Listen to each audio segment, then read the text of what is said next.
Hello, and welcome to Broads and Books. I'm Amy. And I'm Erin, and this is episode 108, Popular. Now, I learned something about you this week. You sure did. Erin, which was that you had never heard the song Popular by Nada Surf. And as someone who, we're relatively the same age, someone growing up as a youth in the 90s, not knowing this song, I was aghast. You were. But also very glad that you got to experience it for the first time. I did, and I enjoyed every second. I could also see why 18-year-old Amy loved it. Oh, yes. I mean, if you, listeners, haven't heard this song, we're going to link to it. I command you to go watch the video. It is mid-90s alt grunge gloriousness. Yes. That takes on sort of our weird obsessions with popularity, especially in high school. So I thought it was a perfect theme. It's a great theme. To talk about popularity, celebrity, all the weirdness of our culture. Yes. And bringing in some 90s alt grunge. Yes. And I think that it's perfect for it to be 90s because 90s were kind of the height of some of our understanding of celebrity, you know, because it's kind of pre-internet, pre-social media. It was where like truly you were a celebrity or popular because a magazine made you so. Yeah, or that's you were a point. movie star. Like you couldn't just have a TikTok video and become popular. It was a different definition of popular than exists today. Yeah, that's a good point. 100%.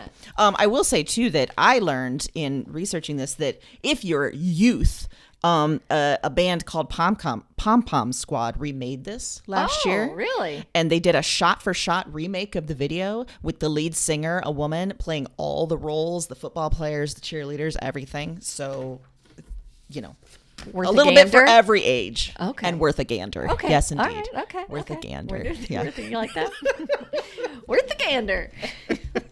I can tell that we have a weird and extensive vocabulary because some of the words that come out of our mouth at random times in a recording, it's like, just not. Just gander. Not right. Gander. Comeuppance. You know, just so many. I can't think of any of it. It's still one of the best ones. It is. Yeah. And it's okay. So thinking about popularity, celebrity, I got some questions for you. Yeah. Aaron. First and foremost, how does one achieve popularity? Well, that's the thing. I think it's arbitrary. I think that there are no clear-cut rules, especially anymore. I think that popularity means different things at different times. Yeah, like, for sure. I think maybe when we were younger, there was more clear-cut rules. And if we take it, not even talking about celebrities, but just talk about like what popularity meant when like our age group was in high school, there were clear-cut things, right? You had the right clothes. Yeah. You did your hair right. You hung out with the right people. I don't think that exists in the same way anymore because we don't have just one brand that's taken over. Like you can't just have Z Cavaricci jeans because you can buy jeans a million places on the internet, at the mall, at a bodega. Like you can get them anywhere. And nobody really cares anymore about these certain very important rules. So then it becomes something else. Like you have to be interesting or bringing something to the table or you're really good at something like that. Now the rules are different. And I think that's true kind of every age. I think that's a good point. I mean, because we were at the cusp of the reality TV revolution, you might say, with the Real World and stuff. So that hadn't really taken its hold like it is today, where popularity is just sort of living a life on camera, perhaps. And then if you think about like the 40s and 50s, whole different type of popularity notions, you know, you have to make the tabloids, you have to do what the studio tells you. Like there's still very strict definitions of popularity.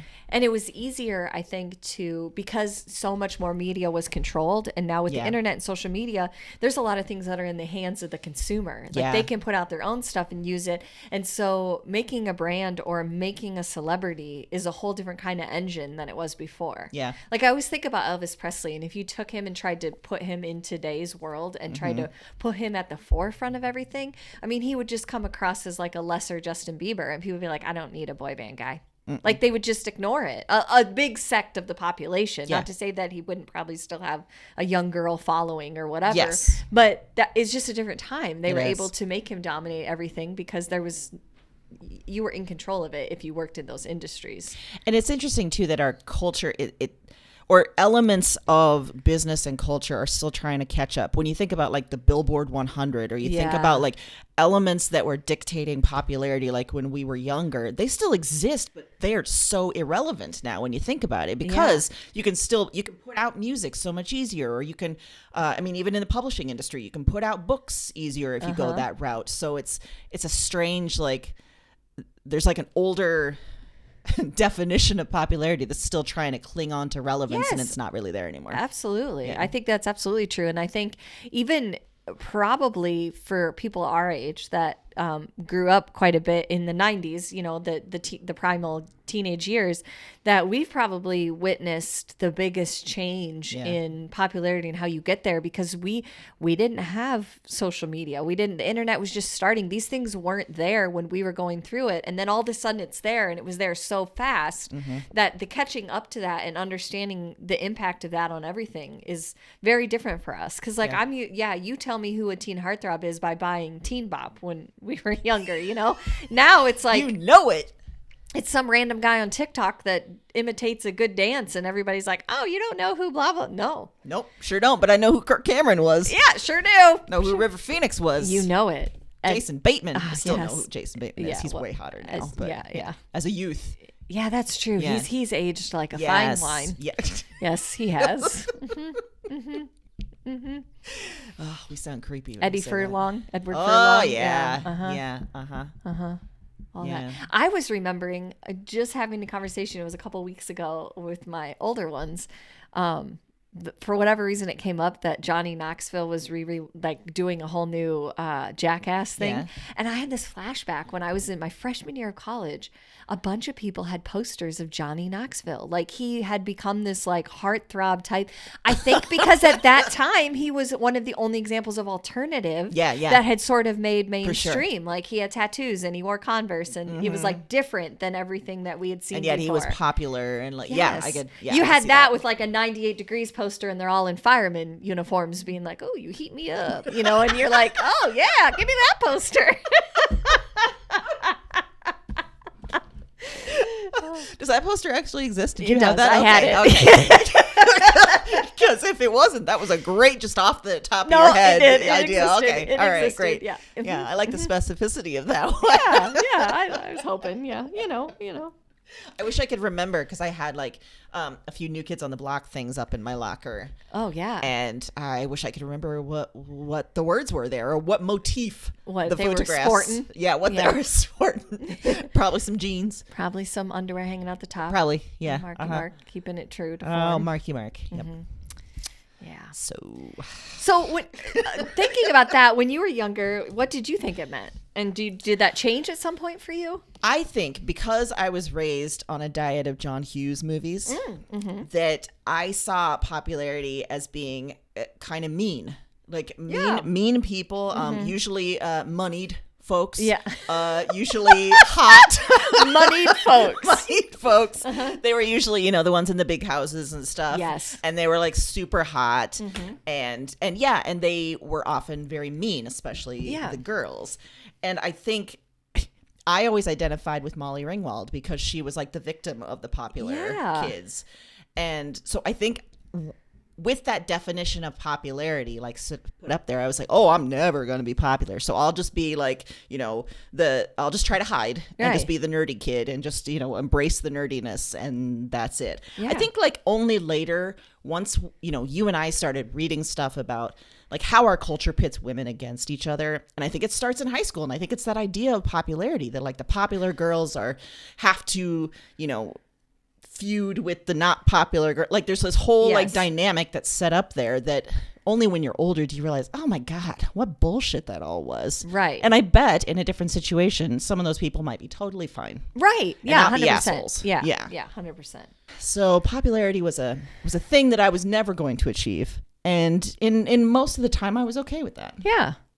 I think you realize later in life it's okay. Like it's totally just not.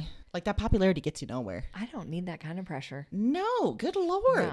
People looking to me to make fashion decisions? No. That was another thing. Like, when it came to clothes, it was just like, I just want to be comfortable. Yeah. I don't want to do whatever. No. There was a very brief trend of like girls wearing sweatpants to school. And I was like, I am about this. This I is can good. hit this trend real good. Yep. Mm-hmm. But that was very brief. Yeah. And then somebody took that and made it into yoga pants / juicy couture sweatsuits. Very tight. Ruined it. Yeah. Yep. Ruined it Not for what all of us. sweatpants are supposed to be, people. Yeah. Frustrating. Yeah. Well, you know, thinking about popularity, and like I said, pitting oftentimes girls against each other, it makes me think about nemesis, because you and I love to talk about a good nemesis. We do. It's very fun to talk about nemesis. So, did you have a nemesis in school at any age? I didn't. And I think it's only because I didn't understand it enough. Like, I don't think I was secure enough to say, like, I don't like you, and here's why. Like, I wasn't secure enough in myself to be like, that's a problem, and I don't want to be around it. Yeah. Like, I think I maybe had that gut feeling, or there are people I didn't care for, or whatever. But I don't remember having like a deep feeling of like, I can't stand that person. And now, as an adult, I have that. I don't know if I was supposed to grow out of that, but I've grown into it. Is what's happened. I think growing into it is better because you have more informed. Yes. Nemesis. If you make my nemesis list, make no mistake. Yeah. You've done something. You've done something real It bad. It is not arbitrary. No. It's not for no reason. And it's not without merit. No, it is not. And I bet you have an Excel list of all the reasons of merit. Correct. I take copious notes. Yeah. Picturing a file cabinet. Let's see. What was your last name again? Oh, yeah. Mr. Jones. Yes, I have a file upon you. Yes. And I call my file cabinet Larry Comeuppance. Oh, good old Larry. Larry. He's yeah, back. I like that. Did you have a nemesis? Well, that's the thing. I did, but only in my head. Like they didn't know they were my nemesis. Oh, okay. But I had a full-on relationship with them in my head, and it was based on nemesis type stuff. Like there was a girl that I thought was just very mean, and I didn't like her, and so she became a nemesis. I think she had no idea who I was. There was a guy that was my nemesis because he and I were the top, again, nerdy. We were the top GPAs of our class, and I hated him because he beat me. He, again, probably had no idea the fervor with which I was upset with him. Yeah. And then there were other just randos that I just like identified as like, oh, they're mean. Okay, they're my nemesis. Yeah, I'm after it. Again, probably didn't really understand what I was talking about. And I never confronted them. I wouldn't have the audacity to do that. No. I mean, I barely have that now. I keep files, but yeah. I mean, if you force me into a confrontation, I'll be honest, but I'm not going to like seek it out. Yeah. That's what I'm saying. I think what we need to do is we need to exchange our nemesis files because I am known that I could stand up for other people. So yes. I could confront someone on your behalf. I like that. And I would feel better with that. If it's just on me, like standing up for myself, I'm not going to do that. If I stand up for someone else, yes, I could do that. And you could probably do the same. Because I've heard you go full on grizzly about your kids. Oh yeah, that's a no holds barred. That never bothers me. I will. That is one area that for whatever reason, guard down, I will come at you like a spider monkey, and it is on. The most ferocious animal in the animal kingdom. I will eat your face off. The spider monkey. Yep. Okay. That's my level right there. Yeah. You can see, I think, we're at this episode 108. I mean, I think it's pretty clear to people why I don't have a good grasp of popularity.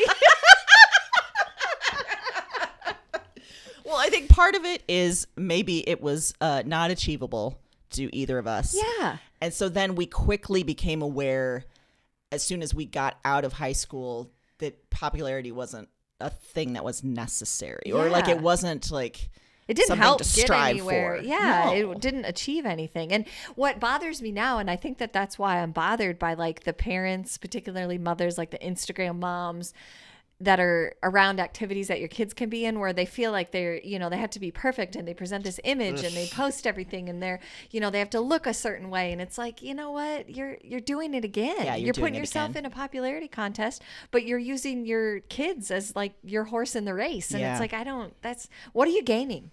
What are you gaining? Because I'm sorry, social media has just served to make us more snarky. So everybody's sitting at home looking at the Instagram post and being like, get off it, Cheryl. They're looking for a way to bring other people down, and it's achievable via social media. So it's not going to.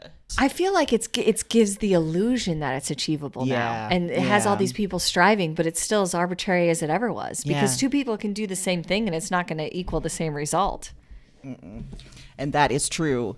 Like the times that I tried to copy fashion trends. Two people wearing the same thing. One of them is definitely working. Yeah. One of them, spoiler alert, is me. And it's not working. It's like if you put me on TikTok and I did a TikTok dance, it would be like... There is, we've talked about many ways that age is a good thing. Yes. That is a way we can fall back on. Listen, I'm in my 40s. I can't do TikTok. So we don't even have to try. No, we don't even have to try. I'm officially the age where I don't understand things. Like we had a concert this week for Evan, and there were songs that they sang that I know are pop songs. And I was like, I don't know what this is or who it is. Mm-mm. And I'm okay with that. Yeah. Got nothing. I just had dead behind the eyes. I was just like, here we are.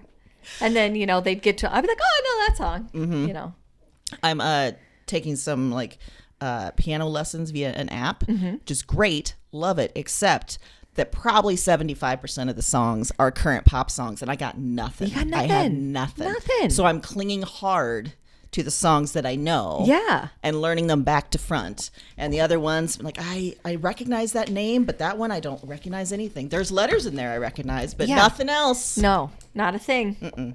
And that's okay. That's all right. We use this because it's a great theme for books. Yes. Not because we're the experts on it. So. I mean, that's pretty clear. Yeah. Also, I wanted to remark upon the fact that we have achieved not a popularity contest, but we are reaching our 3-year anniversary of our podcast. You're right. Wow. That's something. Time fucking flies. It really does. I felt the need to put the F word in there. I'm glad you did. I'm glad you did. 3 years calls for it. It does. It does. Wow. So to all of our nemesis who thought we would never make it, and I don't know of any offhand. There's some. But there's some? There's some. Are they in your Do you remember that review? Oh my God, yes. Mm-hmm. Suck it, reviewer. Suck it, emoji name. Emoji name, yeah. That's not cool, by the way, to have your name be emojis. I'm not popular, but I do know that. So there. Well, stick it to you. I was going to say stick it to the man, and I was like, that doesn't work. What are we talking about? Oh my God. This is why. That is a real-time illustration of why popularity is not achievable for me. Yeah. I get too far, and then I go nuts. Yeah. I'm like a kid on a pixie stick, and they're like, enough. I was reading something lately, I don't remember what it was, but it was not a pixie stick, but it was describing one of those like packs where Fun Dip. That's it. Yeah. That was just straight up sugar, right? Yeah. Mason got one in his Valentine's Day. Oh my God, box. they still exist? Yeah. And he ate it, and it was stained, and he was high on life. Oh boy. I'll tell you that. What is that? Yeah. It's like Kool-Aid in a pouch you're dipping a sugar spoon into. Yeah. I mean, kudos to the Fun Dip people for some degree, because they just didn't even try. I mean, they've been popular enough to exist from our childhood to now. No, Dan, you're not getting it. We're going to dye the sugar, and that is it. That's it. This is a killer idea. That is Get all we're on going to board, do. Dan. But what do you lick it off of? An edible spoon. What are you not understanding? That tastes like a cough drop. This is our fall product. It's gonna be huge. We might even put 2 colors in one pack, divided in a little sealed pouch. Who's gonna buy this? Everyone. We're gonna put it in every ballpark across the land. Yes. In all the school vending machines. Yes. It's everywhere. It's everywhere. Get it and get it now. Yeah. Yeah. Well, on par with Fun Dip. Yes. I have a fiction. Best transition. Yep. I have a fiction pick that engages with something that may be as popular as Fun Dip, which is true crime. Yes. You know it's my Fun Dip. True crime is my Fun Dip. Yes, and also let's acknowledge that you had Sarah Weinman Day last week. Oh. Sarah Weinman put out a new book. She did. And it came out last week. I almost was going to post it on social media. And do you want to know what happened? What? I selfishly said, no, I want this for myself.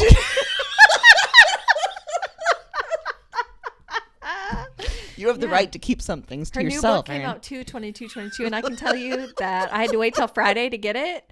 And because the place I ordered it from was behind on shipping apparently, but I already started it. It's a delight. Ugh. And you reached out to me multiple times about it's release day. It's coming today. I saw a notice. It's coming in the mailbox today. Yeah. And then I sent you a picture when I actually had it in my hands because why wouldn't I? She's #1 popular in your book.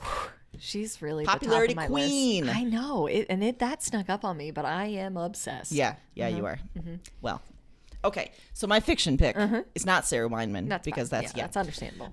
It is called Devil House, and it's by John Darnielle. Okay. And if you remember, I recommended a book by him a few episodes ago, Wolf in White Van. Okay. But this is the brand new book. Just came out a month or two ago. Hot off the presses. We need the presses. I always want to come up with these sounds, but then that feels like a morning radio show. It really does. It feels like then we're going to have to add some fart sounds or something, and we don't want that. No, we don't want that. That's not our brand. If you hear a fart sound as an accident. That's natural. That's no sound machine. I want like a sizzling, hot off the press. And why? Why does that equal in my head? I don't know, but if we were to incorporate that, I don't know if I could keep a straight face and continue speaking. Or could we have one that just says, shh, hot? Those things where people are like touching their butt and it's hot, like I'm not explaining it. No, I know exactly what you mean. Oh my God, this went so on. For a minute, all I could think of was the sunscreen baby, and then I was like, did I mix those things up? Which was Jodie Foster, by the way. It's hot. See, this is the problem. If we were to incorporate sound effects, we would go done. It's done. It's over. We're just talking about them. We can't handle it. In a 1 minute span, we have fully discussed and decided against sound effects just based on our reaction. That's what happened. Yeah. I mean, for the purposes of today, I'll just do it. It's hot. We may not want to tag John Darnielle on social just because. Why? You don't think he'd like that? Maybe he would. Maybe he'd be all over it. Be like, those broads, they know how to sell my book. They are. Have you heard their hot off the press sound? It's amazing. A big budget on that show. Okay, hang on a second. Just gotta wipe my eyes. Yeah, good luck explaining explaining this book fucked. now. I really set you up for success. You really did. Well, yeah, there's no way to pivot, so I'm just gonna do it. Okay. So Devil House is the book. Gage Chandler is the main character, and he is a true crime writer. And he kind of stumbled into it when I think right out of college, he wrote about a modern legend in his hometown, and it took off. It was a huge success. It was turned into a movie. So he's written several books since then. He's just turned it into his career. And after a good amount of years doing this, his editor reaches out with a new idea. He has a newspaper clipping about a small town near San Francisco that had a strange story from 1986 with a couple of notorious unsolved murders. And it was chalked up to teens in a satanic cult because it was the 80s and everything was satanic. Yep, satanic murders. Yep. So Gage and his editor, they come up with an idea to buy the house where the case happened. And Gage will move to that house. Gage. That town. Gage. And he's going to learn everything possible, and he's going to write his next bestseller. No. And it starts out that way. It's normal for him. He's collecting his research. He's talking to townspeople who are a bit hesitant about digging up this old case. And by the way, the case involved a porn store. It was abandoned, and a few teens supposedly moved into the porn store, which had all the paraphernalia still in it, and turned it into supposedly a Satan worship center and killed two adults in grisly fashion involving a sword. Okay. But of course, as Gage digs in, there's much more to the story. And as he digs, he starts to reconsider some of his past work, especially the first book that, kind of set him on his path, which was called White Witch of Morro Bay. And it was about a teacher that supposedly lured two teens to her house and then killed and dismembered them. Ooh, dark. So those are some of the elements of this story, but there is so much more to it. And it's a super cool format because it starts with Gage talking about this case and his goal. Then it switches to the story of the White Witch of Morro Bay. Then there's the story of the teens in the Devil House. Then there's a letter from a person connected to one of the books that Gage wrote. And finally, to the real story of the Devil House. Including, there's a brief section in there that has a sort of medieval Old English story. Oh my gosh. Of these like knights protecting their home. So it is such a ride. It's so interesting and cool.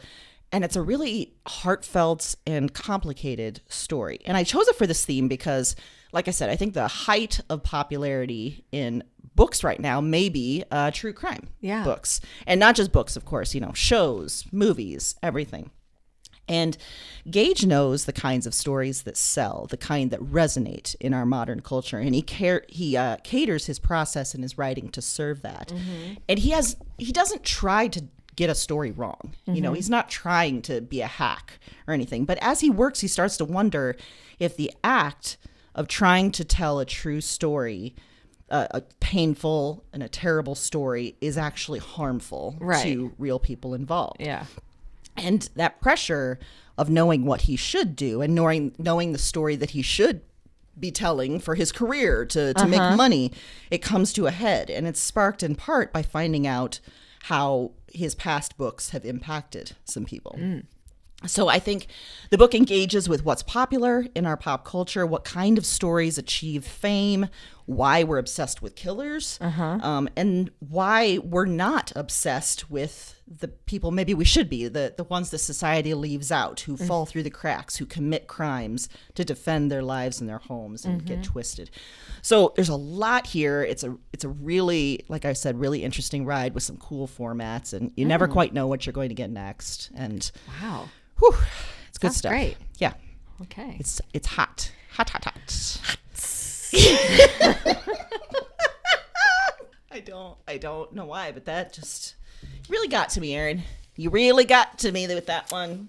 Well, my fiction pick this week is it's a double pick like yours. It's an author that I've brought up before, but it's not as front list. It's June 2021, but it's called The Maidens by Alex Michaelides. Nope, that's not how you say it. Okay, I'm looking at your sheet of notes right here, and in a very big font, you've spelled out the last name phonetically, and you still fucked it up. I don't know what it is about this name. I have like a mental block. This is a thing that has been happening my entire life. There is something about names, and I have a mental thing where even when you tell me how to say it, I can't say it. Yeah. It won't come out. Michaelides. That's what it is. Michaelides. I was saying Michael Ides, but it's Michaelides. Okay, there you Alex go. Michaelides, yep. Okay? I previously recommended The Silent Patient. Amazing, great. Yes. He used to be kind of a film writer out of California. This is his second book. And I loved it just as much. I think it has different things. It references The Silent Patient, but you certainly don't have to read it to know what's going on. The main character, Marianne, is struggling to adjust to her new normal. She recently lost her husband and is now the sole guardian of her niece, Zoe, because Zoe's parents were killed when Zoe was younger in a car accident, and her husband basically took Zoe in. And so they've always been close. And Marianne herself is a therapist, and she's very successful, and her main way that she does therapy is group therapy. She's a really successful administrator of group therapy. So she gets this call one night from Zoe, and Zoe says, my roommate's missing and I'm freaking out. I don't know where she is. I think it's bad. She's got this really terrible boyfriend. I don't know what's up. And she's like, please, can you come to me at college? And she's at Cambridge University. And Marianne is like, doesn't really want to go because Cambridge is the place where her and her husband fell in love. And she's still dealing with his death. And she's just like, but I have to be there for Zoe. Yeah. So she ends up going. And when she gets there, she ends up being square in the middle of an investigation because basically when she shows up, they find Zoe's roommate's body and she's been murdered. In the course of the time there happens to be another murder. And all of the signs are pointing to this guy named Edward Fosca, who is a professor at the university. And he is this dark, dreamy, professor, and he has a group around him called the Maidens. Oh, no. Yep, female students that he's handpicked that do like reading and writing salons and listen to what he says. And they decide that no, he can't be a suspect. And they all take up arms and are protecting him. So immediately she's like, okay, this is weird. But she can't get the police on her side because she doesn't have any hard evidence. So she spends the rest of the book trying to figure this out, sometimes with the help of Zoe, sometimes not. And one of the interesting things is she uses some of her group therapy techniques in this situation with these maidens who are acting as a group, even though they're individuals. Wow. It's fascinating. There's a lot of interesting references to Greek mythology. It's just an interesting book about story that weaves in all kinds of, thoughts that we have or preconceived notions we have, and how hard it is sometimes to break those because they've been deep rooted by something. It's a great mystery. It was a really good story. I picked it for this theme because it's dealing with popularity on a lot of different levels. One, you've got this professor who's so popular that he couldn't possibly be wrong. You've got this group of maidens who are popular just because he picked them. Yeah. And if you're not in the group, you're not popular enough. You have Zoe, who's popular because she kind of does her own thing. She isn't willing to be caught up in all of this other stuff. So there's all these elements that affect how other people react to them and how far they're willing to go in accusing them or even investigating them.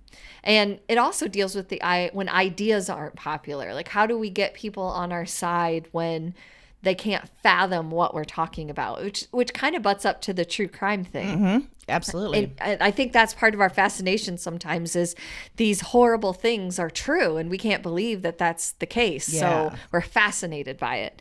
So like I said, I really enjoyed his first book. I liked this one too. I think it brings kind of a whole different side, different feel.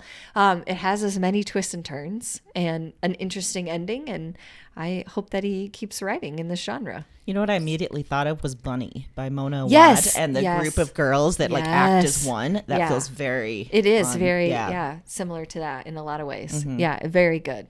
I mean, you started off a little tentative with your mispronunciation. And I need to express how high the font is. It's huge. It's huge. Of the phonetic spelling of the last name, and still you messed it up. And I love it. I'm looking at it right now, and I'm not sure I could say it. Michaelides. There you got it. Alex Michaelides. Yes. Oh, boy. Okay. Luckily, he's popular enough. He probably won't listen to this. So basically, we're not going to tag any of our authors this week in our social media. What a rough week for them. Sorry, guys. So sorry.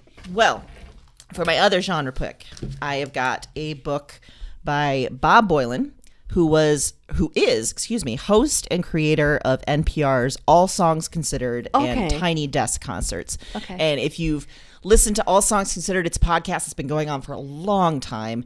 And Tiny Desk Concerts is exactly what it is. Like, musicians come to this very tiny desk in the NPR headquarters and play to the staff, and it's wonderful. And they get all sorts of people. Like, they had a Lizzo one a few years ago where you can tell the people that are so excited to be in that small area because they get to interact with the people, and it's a different kind of sound that comes from the Anyway, all that to say that Bob Boilen has been sort of a fixture at NPR as a music critic and as a music journalist for a long time. And he's the author of this book called Your Song Changed My Life. And this came out in 2016.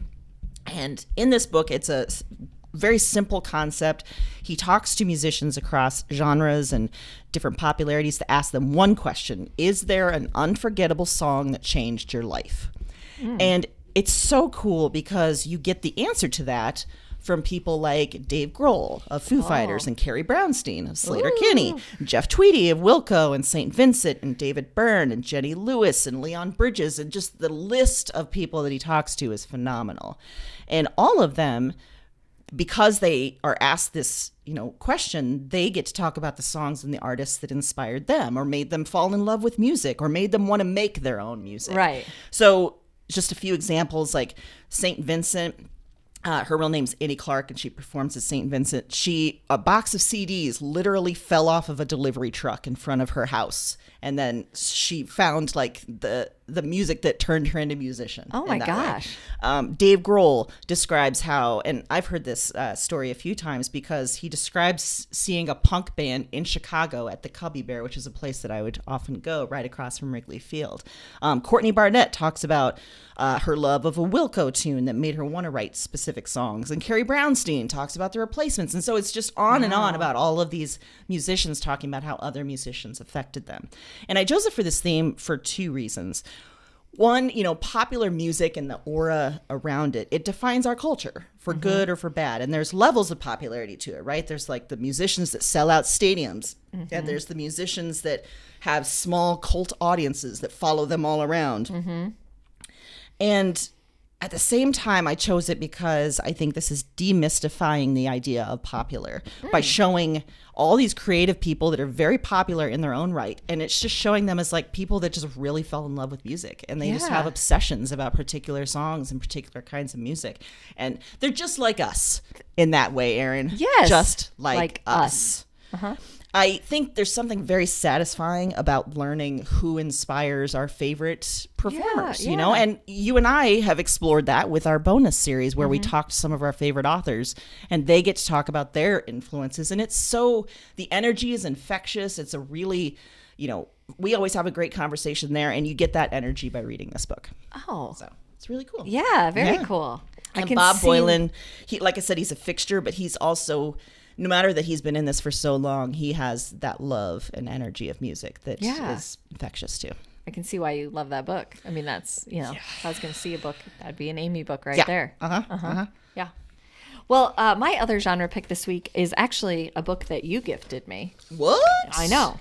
It was published in 2019, and that year it won the Edgar Award for Best Fact Crime Book, which means like best true crime nonfiction book. And it's called The Less People Know About Us, A Mystery of Betrayal, Family Secrets, and Stolen Identity by Axton Betts Hamilton. I think I read that title, and I was like, that's got everything that Erin likes. So I don't need to read anything more. No, this is it. It's amazing. Yeah. So it was, like I mentioned, published in 2019. Axton grew up in Indiana in the 90s, and early on things were tough. Her and her family actually lived on a farm with her grandfather after her grandma died, and basically caring for the farm for her grandpa.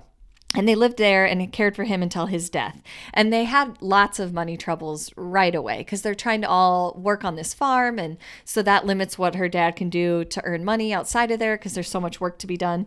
And complicating things is that when Axton is 11, both of her parents' identities are stolen. And it causes all kinds of havoc on their credit and ability to do anything with money because this was pre-internet.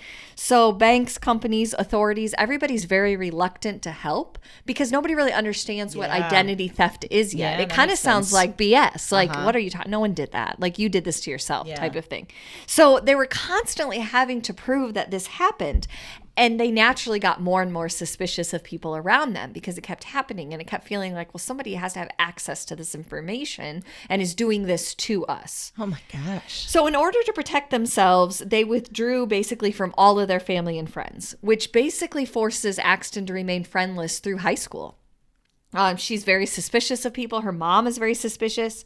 And her mom and her dad's relationship is just deteriorating. I mean, they are living two separate lives. And the things that get talked about, and they have all these weird instances that happen, and nobody really explains them. And Axton just sort of internalizes that as normal. God. And fast forward a little bit, she goes off to college. And when she gets there, she discovers that her identity has been stolen and that her credit has just been ruined as well. And from there, it takes some real twisty turns. If you Google her, you're going to find out what the twisty turn is right away, but I don't want to ruin it for you. But it's so interesting.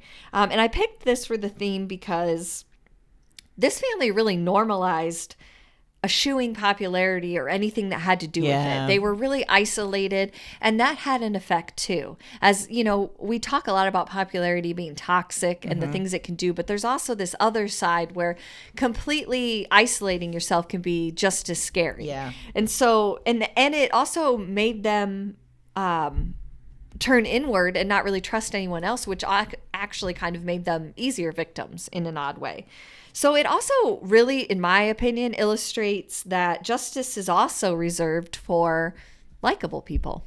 sympathetic victims. Oh my God, yeah. We don't get justice a lot of times for people that don't seem sympathetic or that people don't like. Yeah, even if it's the same crime where we understand that it was wrong, if people don't behave a certain way or they don't look a certain way or they don't act a certain way, we're not willing to say, oh, you know what, you deserve justice just as much as this other person does. And as much as we don't want that to be, popularity plays a big role in that. Yeah. Also, it has a very interesting tie to Iowa because Axton did her grad program at Iowa State. Oh, wow. And she talks about that in the book. So there's an interesting little tie there. But, you know, fascinating. I would imagine that even after she wrote this book, she's probably still dealing with some of the stuff in it. It's a wild, wild ride. I'll tell you that. Wow. Mm-hmm. Talk about formative experiences. Yeah. Yeah. Yikes. You know, it made me think about the idea of like popularity as in effect sort of enforcing what we consider is normal too, right? Yeah, absolutely. Yeah. And how like that is also, it can be good, but it can also be very, very bad and cause effects. Like you just said, like if we're not seeing a victim that's supposedly normal, then we're not going to feel charitable towards them in any way. Yeah, absolutely. 100%.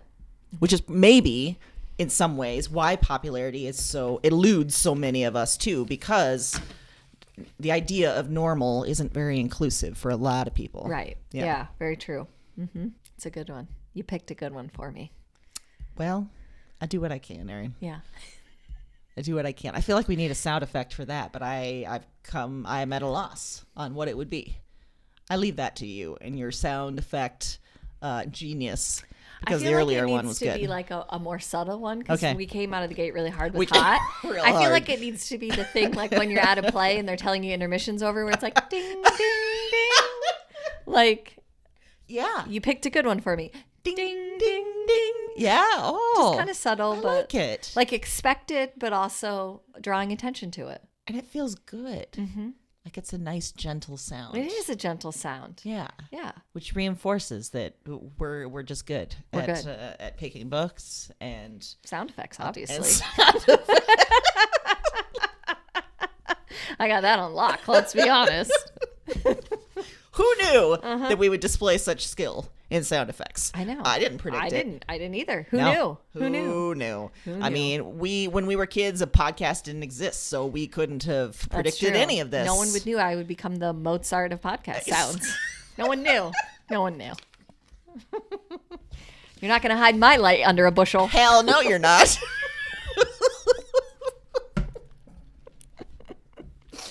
Oh boy. Okay, so for pop culture, yes, I have a movie film. A movie film. We need a sound for that too, for a movie film. Like, the sound. Like the film clicking out of the thing. Yeah, which may not exist as much anymore. But I don't know what that sounds like. What that or the noise. Sound of like a VHS tape getting caught in the rewinder.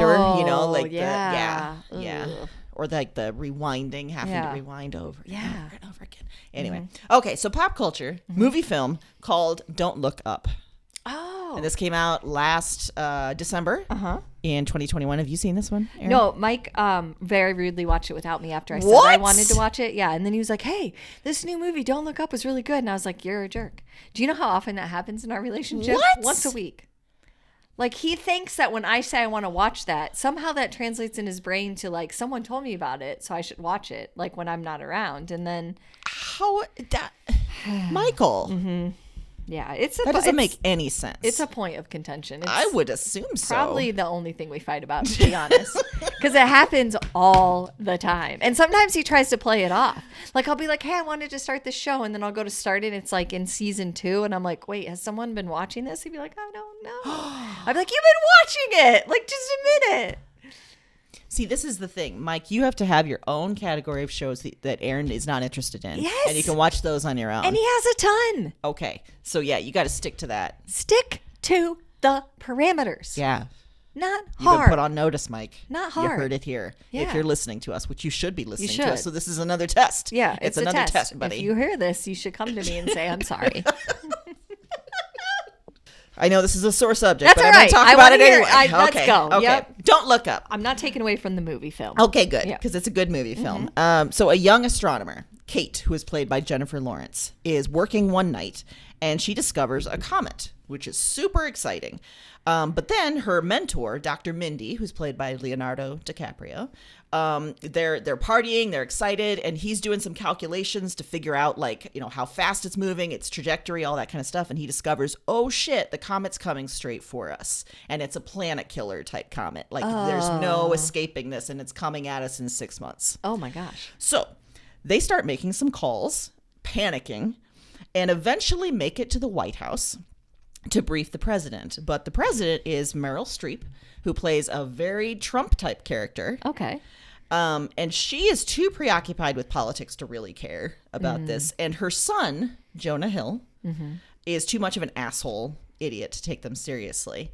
So they are left sort of with no recourse. And they decide, Kate and Dr. Mindy decide to get the story out on their own. So they start talking to the news. They end up on a talk show with Cate Blanchett and Tyler Perry. Those are the two hosts. Cate Blanchett looks plastic surgery to all hell. Oh, yeah. And it's great because they are put at the end of the segment.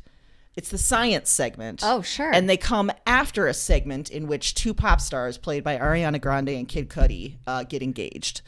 And then they have to describe what's happening, but not scare the audience. You got to play it nice. You know, you got to play with the hosts and like, do all the things. Okay. So from there, it continues. The astronomers are desperate, trying to get this word out. And of course, gender comes into play because Kate is portrayed as a screaming hag, telling everyone they're all going to die, where Dr. Mindy is portrayed as America's great hot hope. Oh, he's the hot scientist. Oh, he's so, we're going to listen to him. Then a ridiculous, creepy tech billionaire, played by Mark Rylance, gets involved, and shit just gets wild from there. This is hilarious. It is terrific satire. It is painfully true, but it's also got a really super touching and heartfelt ending too, which you don't really see coming.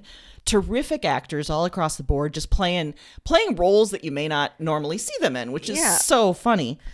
And why I chose it for this theme is I think that what is often popular is not often the most important stuff. And I saw an interview with Adam McKay, who did this movie, and he was talking about how climate change, right, is the most pressing issue probably of our planet, but no one wants to talk about it because it's depressing and it's scary. And so no one can really talk about it in a nuanced and popular way. Right. Instead, we are obsessed with social media feuds and celebrity romances and political distraction. So here we get a full-on extinction event coming towards us, and people cannot or will not comprehend because they're too focused on the latest pop culture fad or topic or whatever. And I like it that there's an element of helplessness and cynicism that's dealt with too. I think we feel this all the time, like right now with all the stuff in the Ukraine. Like what the hell are we supposed to do about it? We just feel helpless and we feel hopeless in a lot of ways. And we know that there's so many bad and dangerous and pivotal things going on, but we feel powerless. So we look for humor or hope, and we find it in what's popular. And I've thought about this movie a ton. I think it really stays with you. I laughed a lot, and the ending gives you like laughs and tears and a great final joke. It's just really good. It also feels like it has some parallels to kind of the pandemic, right? Like we had this like kind of quote extinction event, and that everyone was like too focused on the wrong things to even take it seriously. Like we didn't want to take it on, so then we focus on other things. I don't know if this was made like before or after the pandemic, but all of our current like weirdness around masks and everything, it feels there's an element here where there's this campaign going about looking up versus don't look up. And it's very much like a red versus blue kind of thing. It is so spot on. And just, absolutely who we are. And it's very frustrating, but also hilarious. Well, it sounds great. And seeing Meryl Streep as a real shitty politician. That seems like a great role for her. Yeah. I mean, like she could really play that well. And Jonah Hill is her chief of staff because he's her son and he's carrying this huge Birkin bag thing around. It's wonderful. And Leonardo DiCaprio is just sort of this very funny guy just caught up in all of it. He's just like, oh, I'm accidentally hot and I'm a scientist. Yeah. Well, what can I do? Right. I can date Cate Blanchett. That's what. Yeah. That's what I can do. Well, I it brought a TV series. A TV series? A TV So what's the sound for that? A series. TV series, huh? There's no real sound for that. Click. Your remote turning it on, maybe? I don't know. Yeah. Yeah. Uh-huh. Uh-huh. Yeah. Do you think that incorporating all these sound effects will diminish the seriousness of what we talk about? 100%. Okay. Just checking. Exactly why. Yep. It will be a morning radio show with, Big Bob and Larry bringing you the traffic. That's what I'm telling you. It's getting closer and closer to fart jokes, and it's there. It's on the edge. It's on the edge. I think ours are more endearing. Definitely. But it's teetering. Yeah. It's teetering. And for a while, we definitely had regular podcast appearances that were sort of filling that. But these days, they just ignore us. Yeah, they don't even care. I haven't even seen Ziggy today. No. He took off the minute you came in. Rude. Yeah. Oh, all right. Anyway. The TV series that I picked is called Better Call Saul. Oh. And this started in 2015. It ran for 6 seasons. It stars Bob Odenkirk as Saul Goodman. And you might know Bob Odenkirk from SNL writing days, from like Everything Funny. He is amazing. Wonderful. But he played a really seedy lawyer in the series Breaking Bad, and this is basically series takes place before Breaking Bad. It's like the prequel to it. Like, where did Saul Goodman come from? However, you do not need to watch Breaking Bad to enjoy this, because he's his own character. It's his own thing. I, for one, have always loved Bob Odenkirk's writing. Like, there's something about his sense of humor that lines up really well with mine. And I just always find him funny. And I enjoy watching him kind of not only write this, but then be the leading character in it too. Because you kind of need him specifically almost to deliver some of the lines and actions that he takes. He definitely plays a guy that you can understand why he takes the actions he takes, but they're still not great. But you can get there. And that's just his tagline in the show for his law firm is I'm number 1 on your speed dial, right next to your weed dealer. Well, there you go. I mean, he's just putting it out there. So I picked it for this theme because Saul in the show desperately wants to be something he's not. And he spends really a good part of the show struggling with that. Like, he's trying to be this really great high-end lawyer. His older brother was, and he feels like it's this family destiny, and he's trying, and no matter how hard he tries, he can't get there. So instead of just keeping on, he says, you know what, I'm just going to accept who I am. And who I am is kind of a cut-rate, seedy lawyer that's going to have some weird clients and might do some questionable / immoral things. Yeah. And I'm going to embrace that.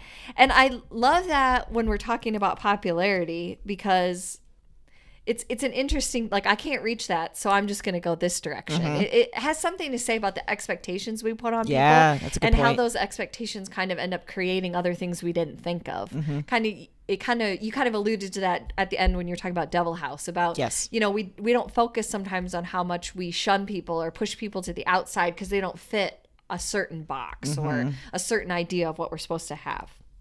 I also picked it for this idea of popularity because Bob Odenkirk is not who you would pick as a leading man. Like, he's not traditionally handsome. Yeah. He's not, he doesn't have some great bod or anything like that. He's not an action hero. But he's also got this great dark comedic ability and great timing, and it makes him the perfect lead for a dark comedy drama. So it's something that you would never, traditionally, if you looked on paper, you'd say, no, he's not going to be popular. But then he is. And I love that, kind of playing that on, putting that on its head a little bit. But really funny show. Even if you didn't watch Breaking Bad, or even if you didn't like Breaking Bad, if you watched it and didn't like it, you're gonna this show is just funny. That's what it is. It's dark funny, which that's your sweet spot. It is. Yeah, it is. I mean, you're dealing with crime sometimes. You're dealing with family drama. He's got relationship drama. There's just some great stuff. And you're going to see a few of the characters from Breaking Bad. If you have favorites, they're probably going to appear in here at different points. But just little, cameos, which are great. And it helps you understand why he became the gross guy behind the desk with the ring and the cushy Cadillac in Breaking Bad. Wow. So, I like the idea of just owning it and saying, hey, I'm going to be seedy and gross. Yeah. Let's just do it. And he went for it. Yeah. And I like it. Yeah. Also, I want to call out the fact that you just said he has a bod, or like a not a good bod or something like that. And it just made me think of all the teen bop, like things like they would talk about, like hot bod or something like that. That's what I was getting. Like Bob Odenkirk isn't going to be on the front of Fitness Magazine. He's not going to be in the firefighter outfit that you were describing for 98 and I would say that to his face. I'm not trying to be insulting. I'm sure he fully is aware of that. Yeah, it just doesn't fit what you would normally consider a leading man. No. You know? Yeah. Because, like, let's be honest, even when Paul Rudd's playing a weird character, it's still Paul Rudd. It's still Paul Rudd. He's still hot. Rudd. Yeah. He's still got it. Uh-huh. So there's a nice reference to him in SNL last night as the sexiest man. I mean, they did pretty good with that one. They really brought out all the guest stars last night. So many. Yeah. Okay. Yeah. It was good work.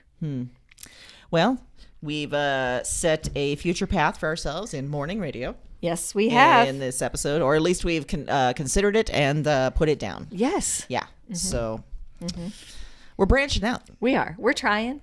We're trying to bring you things in all the formats. Yeah. In all the ways that you would like to hear us. We may not be the most popular, but man, we're going to entertain you. Maybe you'll even get a cassette tape from us of all of our sound effect sounds.